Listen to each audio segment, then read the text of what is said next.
ओम शांति।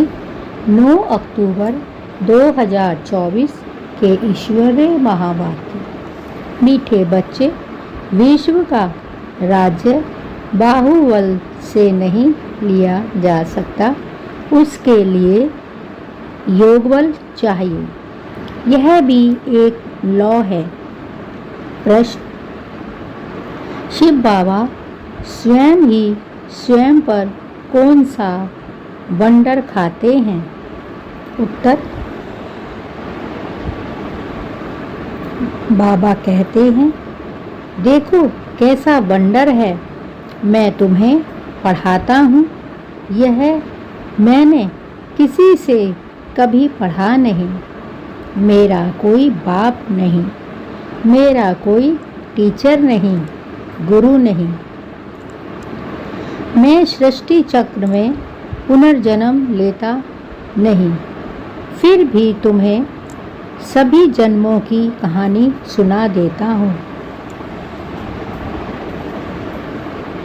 खुद 84 के चक्र में नहीं आता, लेकिन चक्र का ज्ञान बिल्कुल एक्यूरेट देता हूँ। ओम शांति।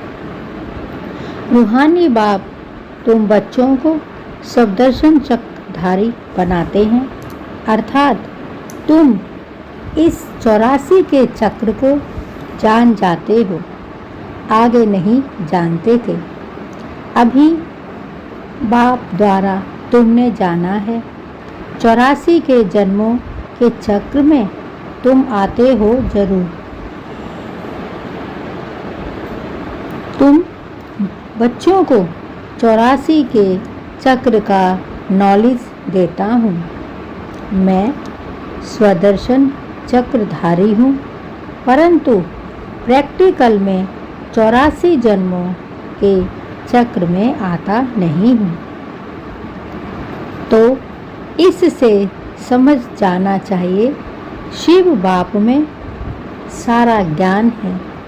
तुम जानते हो, हम ब्राह्मण अभी स्वदर्शन चक्रधारी बनते हैं, बाबा नहीं बनते।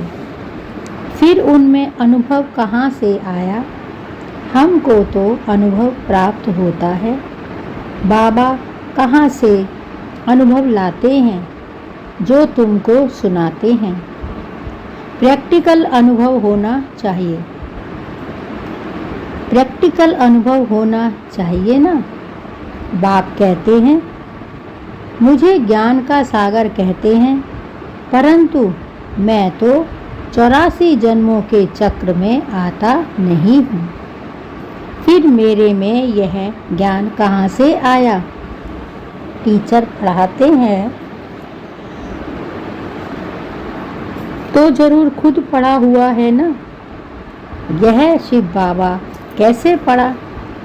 इनको कैसे 84 के चक्र का मालूम पड़ा, जबकि खुद 84 जन्मों में नहीं आता है। बाप बीज रूप होने कारण जानते हैं, खुद 84 के चक्र में नहीं आते हैं, परंतु तुमको सब समझाते हैं। यह भी कितना वंडर है। ऐसे भी नहीं बाप कोई शास्त्र आदि पढ़ा हुआ है। कहा जाता है ड्रामा अनुसार उसमें यह नॉलेज मूंधी हुई है जो तुमको सुनाते हैं। तो वंडरफुल टीचर हुआ ना। वंडर खाना चाहिए ना। इसीलिए इनको बड़े बड़े नाम दिए हैं, ईश्वर, प्रभु, अंतर्यामी आदि आदि। तुम वंडर खाते हो। ईश्वर में कैसे सारी नॉलेज भरी हुई है, उनमें आई कहाँ से जो तुमको समझाते हैं? उनको तो कोई बाप ही नहीं। जिससे जन्म लिया हो वह समझा हो। तुम सब भाई भाई हो। वह एक कैसे तुम्हारा बाप है? बीज रूप है। कितनी नॉलेज बैठ बच्चों को सुनाते हैं। कहते हैं 84 जन्म में नहीं लेता हूँ, तुम लेते हो। तो जरूर प्रश्न उठेगा ना, बाबा आपको कैसे मालूम पड़ा? बाबा कहते हैं, बच्चे अनादि ड्रामा अनुसार मेरे में पहले से यह नॉलेज है जो तुमको पढ़ाता हूँ। इसीलिए ही मुझे उच्चते उच्च भगवान कहा जाता है। खुद चक्र में नहीं आते, परंतु उनमें सारी सृष्टि के आदि मध्य अंत की नॉलेज है। तो तुम बच्चों को कितनी खुशी होनी चाहिए, उनको 84 के चक्र की नॉलेज कहाँ से मिली? तुमको तो मिली बाप से। बाप में ओरिजिनली नॉलेज है। उनको कहा ही जाता है नॉलेजफुल। कोई से पढ़ा भी नहीं है तो भी उनको ओरिजिनली मालूम है, इसीलिए नॉलेजफुल कहा जाता है। यह वंडर है ना, इसीलिए यह उच्चते उच्च पढ़ाई गाई जाती है। बच्चों को वंडर लगता है बाप पर, उनको क्यों नॉलेजफुल कहा जाता? एक तो यह समझने की बात है, दूसरी फिर क्या बात है? यह चित्र तुमको दिखाते हो तो कोई पूछे कि ब्रह्मा में भी अपनी आत्मा होगी, और यह जो नारायण बनते हैं उनमें भी अपनी आत्मा होगी। दो आत्माएं हैं ना, एक ब्राह्मण और एक नारायण की। परंतु विचार करेंगे तो यह कोई दो आत्माएं नहीं हैं, आत्मा एक ही है। यह एक सिंपल दिखाया जाता है देवता का। यह ब्रह्मा सो विष्णु अर्थात नारायण बनते हैं। इसको कहा जाता है गुहिया बातें। बाप बहुत गुहिया नॉलेज सुनाते हैं जो और कोई पढ़ा ना सके सिवाय बाप के। तो ब्रह्मा और विष्णु की कोई दो आत्माएं नहीं हैं। वैसे ही सरस्वती और लक्ष्मी, इन दोनों की दो आत्माएं हैं या एक? आत्मा एक है, शरीर दो है। यह सरस्वती ही फिर लक्ष्मी बनती है, इसीलिए एक आत्मा गिनी जाएगी। 84 जन्म एक ही आत्मा लेती है। यह बड़ी समझ की बात है। ब्रह्मांड सो देवता, ब्रह्मा सो देवता, देवता सो क्षत्रिय बनते हैं। आत्मा एक शरीर छोड़ दूसरा लेती है। आत्मा एक ही है। एक यह सिंपल दिखाया जाता है। कैसे? ब्राह्मण सो देवता बनते हैं। हम सो का अर्थ कितना सच्चा है। इनको कहा जाता है गुइया गुइया बातें। इसमें भी पहले पहले तो यह समझ चाहिए कि हम एक बाप के बच्चे हैं।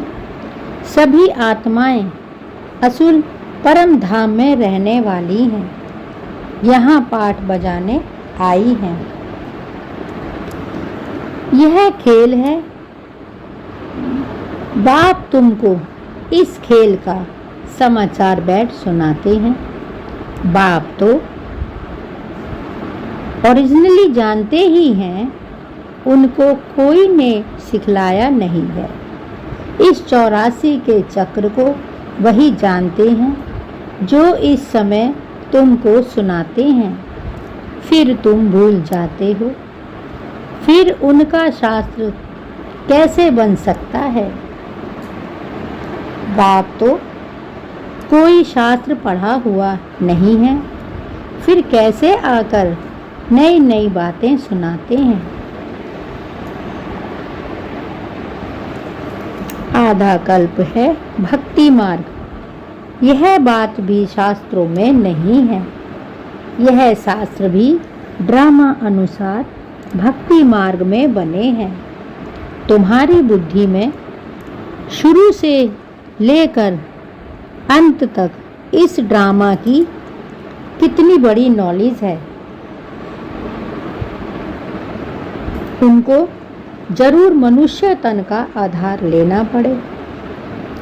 शिव बाबा इस ब्रह्मा तन में बैठ इस सृष्टि चक्र की नॉलेज सुनाते हैं। मनुष्यों ने तो गपोड़े लगाकर सृष्टि की आयु ही कितनी लंबी कर दी है। नई दुनिया सो फिर पुरानी दुनिया बनती है। नई दुनिया को कहा जाता है स्वर्ग और पुरानी दुनिया को कहा जाता है नरक। दुनिया तो एक ही है। नई दुनिया में रहते हैं देवी देवता, वहाँ अपार सुख है। सारी सृष्टि नई होती है। अभी इनको पुराना कहा जाता है। नाम ही है आयरन एज्ड वर्ल्ड। जैसे ओल्ड दिल्ली और न्यू दिल्ली कहा जाता है। आप समझाते हैं मीठे मीठे बच्चों, न्यू वर्ल्ड में न्यू दिल्ली होगी। यह तो ओल्ड वर्ल्ड में ही कह देते हैं न्यू दिल्ली। इनको न्यू दिल्ली कैसे कहें? आप समझाते हैं नई दुनिया में नई दिल्ली होगी, उनमें यह लक्ष्मी नारायण राज्य करेंगे, उसको कहा जाएगा सतयुग। तुम इस सारे भारत में राज्य करेंगे। तुम्हारी गद्दी जमुना किनारे पर होगी। पिछाड़ी में रावण राज्य की गद्दी भी यहाँ ही है। राम राज्य की गद्दी भी यहाँ ही होगी। नाम दिल्ली नहीं होगा, उसको परिस्तान कहा जाता है। फिर जो जैसा राजा होता है वह अपनी गद्दी का ऐसा नाम रखते हैं। इस समय तुम सब पुरानी दुनिया में हो। नई दुनिया में जाने के लिए तुम पढ़ रहे हो। फिर से मनुष्य से देवता बन रहे हो। पढ़ाने वाला है बाप। तुम जानते हो ऊंचे ते ऊंच बाप ने नीचे आकर राजयोग सिखाया है। अभी तुम हो संगम पर, जबकि कलयुगी पुरानी दुनिया खत्म होनी है। बाप ने इनका हिसाब भी बताया है। मैं आता हूँ ब्रह्मा तन में। मनुष्यों को तो पता ही नहीं कि ब्रह्मा कौन सा है। सुना है प्रजापिता ब्रह्मा। तुम प्रजा हो ना ब्रह्मा की, इसीलिए अपने को बीके कहलाते हो। वास्तव में शिव बाबा के बच्चे शिववंशी हो। जब निराकार आत्माएं हो, फिर साकार में प्रजापिता ब्रह्मा के बच्चे भाई बहन हो और कोई भी संबंध नहीं है। इस समय तुम उस कलयुगी संबंध को भूलते हो, क्योंकि उनमें बंधन है। तुम जाते हो नई दुनिया में। ब्राह्मणों की चोटी होती है। चोटी ब्राह्मणों की निशानी है। तुम ब्राह्मणों का यह कुल है, वह है कलयुगी ब्राह्मण। ब्राह्मण अक्सर करके पंडे होते हैं, एक धाम खाते हैं। दूसरे ब्राह्मण गीता सुनाते हैं। अभी तुम ब्राह्मण यह गीता सुनाते हो, वह भी गीता सुनाते हैं, तुम भी गीता सुनाते हो।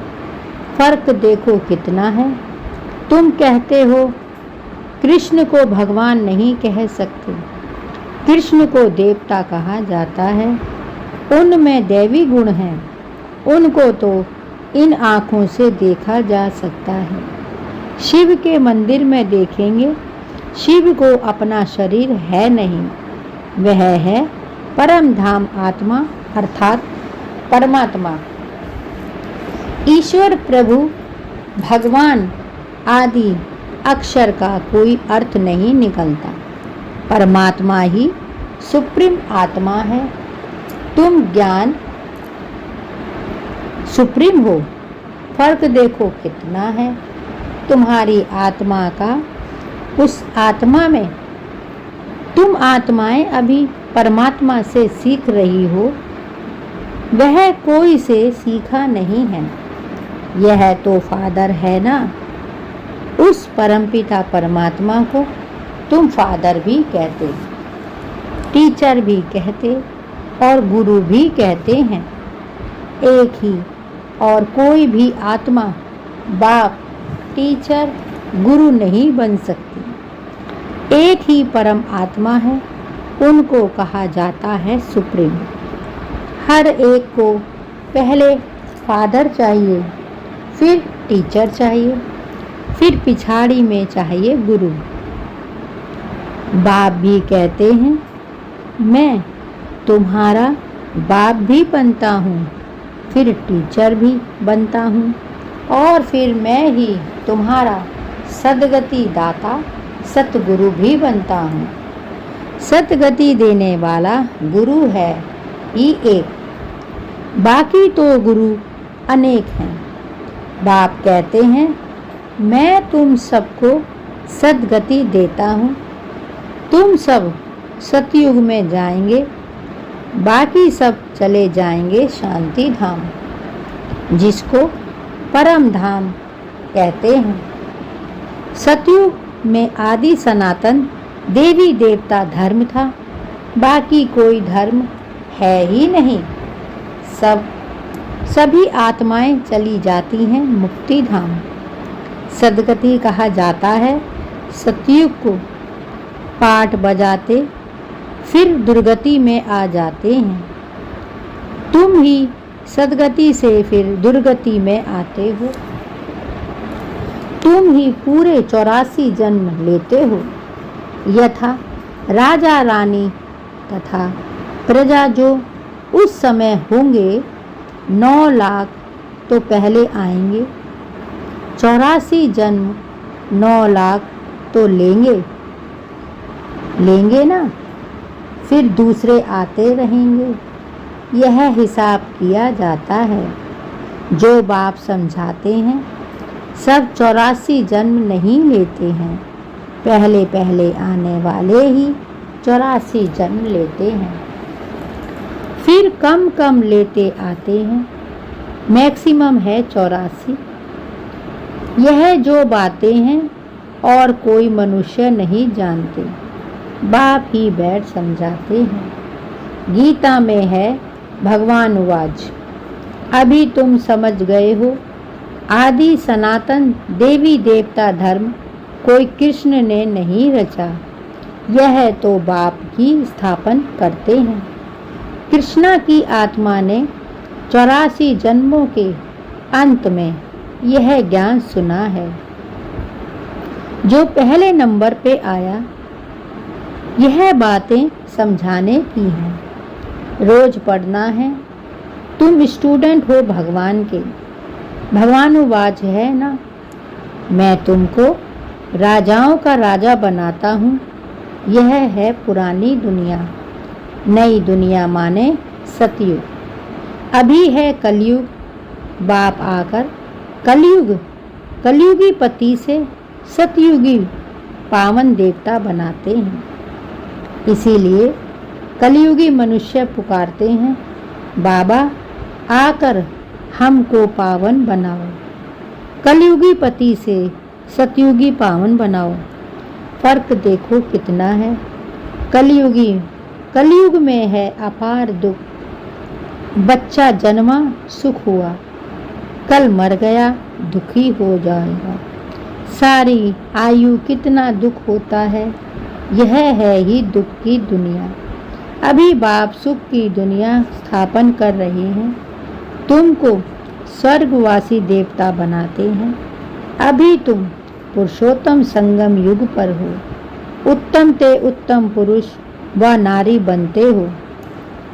तुम आते ही हो यह लक्ष्मी नारायण बनने के लिए। स्टूडेंट टीचर से योग रखते हैं क्योंकि समझते हैं इन द्वारा हम पढ़कर फलाना बनेंगे। यहाँ तुम योग लगाते हो परमपिता परमात्मा शिव से, जो तुम्हें देवता बनाते हैं। कहते हैं मुझे अपने बाप को याद करो, मुझ अपने बाप को याद करो जिसके तुम शालिग्राम बच्चे हो। अपने को आत्मा समझ बाप को याद करो, वही नॉलेज फुल है। बाप तुम्हें सच्ची गीता सुनाते हैं परंतु खुद पढ़ा हुआ नहीं है। कहते हैं मैं किसका बच्चा नहीं, कोई से पढ़ा हुआ नहीं हूँ, मेरा कोई गुरु नहीं है। मैं फिर तुम बच्चों का बाप टीचर गुरु हूँ। उनको कहा जाता है परम आत्मा। इस सारी सृष्टि में आदि मध्य अंत को जानते हैं। जब तक वह ना सुनावे तब तक तुम आदि मध्य अंत को समझ ना सको। इस चक्र को जानने से तुम चक्रवर्ती राजा बनते हो। तुमको यह बाबा नहीं पढ़ाते हैं, इसमें शिव बाबा प्रवेश कर आत्माओं को पढ़ाते हैं। यह नई बात है ना, यह होते ही हैं संगम पर। पुरानी दुनिया खत्म हो जाएगी। किसकी दबी रही धूल में किसकी राजा खाए। बच्चों को कहते हैं बहुतों का कल्याण करने के लिए, फिर से देवता बनाने के लिए यह पाठशाला म्यूजियम खोलो, जहाँ बहुत आकर सुख की वर्षा पाएंगे। अभी रावण राज्य है ना, राम राज्य में था सुख, रावण राज्य में है दुख, क्योंकि सब विकारी बन गए हैं। वह है ही निर्विकारी दुनिया। बच्चे तो इन लक्ष्मी नारायण आदि को भी है ना, परंतु वहाँ है योग बल। बाप तुमको योग बल सिखलाते हैं।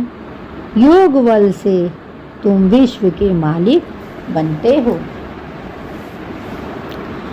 बाहुबल से कोई विश्व का मालिक बन ना सके। लौ नहीं कहता, तुम बच्चे याद के बल से सारे विश्व की बादशाही ले रहे हो। कितनी उच्च पढ़ाई है। बाप कहते हैं पहले पहले पवित्रता की प्रतिज्ञा करो। पवित्र बनने से ही फिर तुम पवित्र दुनिया के मालिक बनेंगे। अच्छा मीठे मीठे सिकी लदे बच्चों प्रीत माता पिता बाप दादा का याद प्यार, गुड मॉर्निंग और नमस्ते। रूहानी बाप की रूहानी बच्चों को नमस्ते। और हम रूहानी बच्चों की रूहानी माता पिता बाप दादा को याद प्यार, गुड मॉर्निंग और नमस्ते। धारणा के लिए मुख्य सार। शुक्रिया बाबा, शुक्रिया। एक कलयुगी संबंध जो कि इस समय बंधन है, उन्हें भूल स्वयं को सतयुगी ब्राह्मण समझना है। सच्ची गीता सुननी और सुनानी है। सतयुगी संबंध जो कि इस समय बंधन है, उन्हें भूल स्वयं को सतयुगी ब्राह्मण समझना है। सच्ची गीता सुननी और सुनानी है। 2. पुरानी दुनिया खत्म होनी है, इसीलिए अपना सब कुछ सफल करना है। बहुतों के कल्याण के लिए मनुष्य को देवता बनाने के लिए यह पाठशाला व म्यूजियम खोलने हैं। पुरानी दुनिया खत्म होनी है, इसीलिए अपना सब कुछ सफल करना है। बहुतों के कल्याण के लिए मनुष्यों को देवता बनाने के लिए यह पाठशाला व म्यूजियम खोलने हैं। वरदान। बाप की आज्ञा समझ मोहब्बत से हर बात को सहन करने वाले सहनशील भव। बाप की आज्ञा समझ मोहब्बत से हर बात को सहन करने वाले सहनशील भव। कई बच्चे कहते हैं कि हम राइट हैं, फिर भी हमें ही सहन करना पड़ता है, मरना पड़ता है।